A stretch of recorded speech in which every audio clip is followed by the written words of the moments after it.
ಸಿದ್ದಾಪುರದ ಕೊಂಡ್ಲಿ ಗ್ರಾಮದ ಕೊಪ್ಪ ಮಜರೆಯಲ್ಲಿ ಸಿಡಿಲು ಬಡಿದು ಸುಮಾರು 7 ಜಾನುವಾರುಗಳು ಮರಣ ಹೊಂದಿವೆ ಎಂದು ತಾಲೂಕು ಆಡಳಿತದ ಅಧಿಕಾರಿಗಳು ಮಾಹಿತಿ ನೀಡಿದ್ದಾರೆ. ಶನಿವಾರ ಸಂಜೆ ವೇಳೆಗೆ ಭಾರೀ ಗುಡುಗು ಸಿಡಿಲಿನೊಂದಿಗೆ 1 ಗಂಟೆಗೂ ಹೆಚ್ಚಿನ ಹೊತ್ತು ಮಳೆ ಸುರಿಯಿತು. ಪರಿಣಾಮ ಕೊಂಡಿ ಗ್ರಾಮದ ಕೊಪ್ಪ ಮಜರೆಯಲ್ಲಿ ಸಿಡಿಲು ಬಡಿದು ಸುಮಾರು 7 ಜಾನುವಾರುಗಳು ಮರಣ ಹೊಂದಿವೆ ಎಂದು ತಾಲೂಕು ಆಡಳಿತದ ಅಧಿಕಾರಿಗಳು ಮಾಹಿತಿ ನೀಡಿದ್ದಾರೆ.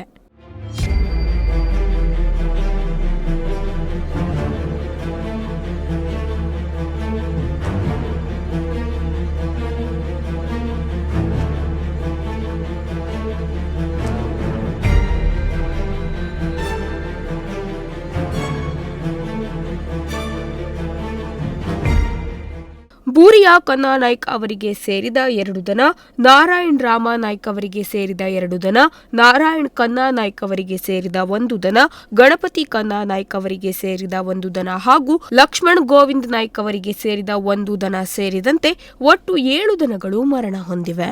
ಸ್ಥಳಕ್ಕೆ ಪಶು ಆರೋಗ್ಯ ಇಲಾಖೆ ವೈದ್ಯಾಧಿಕಾರಿ ಡಾ ವಿವೇಕಾನಂದ್ ಹೆಗಡೆ ಭೇಟಿ ನೀಡಿ ಪರಿಶೀಲನೆ ನಡೆಸಿದ್ದಾರೆ. ಈ ವೇಳೆ ಪಟ್ಟಣ ಪಂಚಾಯತ್ ಸದಸ್ಯ ಸುಧೀರ್ ನಾಯ್ಕ್ ಕೊಂಡ್ಲಿ ಹಾಗೂ ಸ್ಥಳೀಯ ಪ್ರಮುಖರು ಹಾಜರಿದ್ದರು.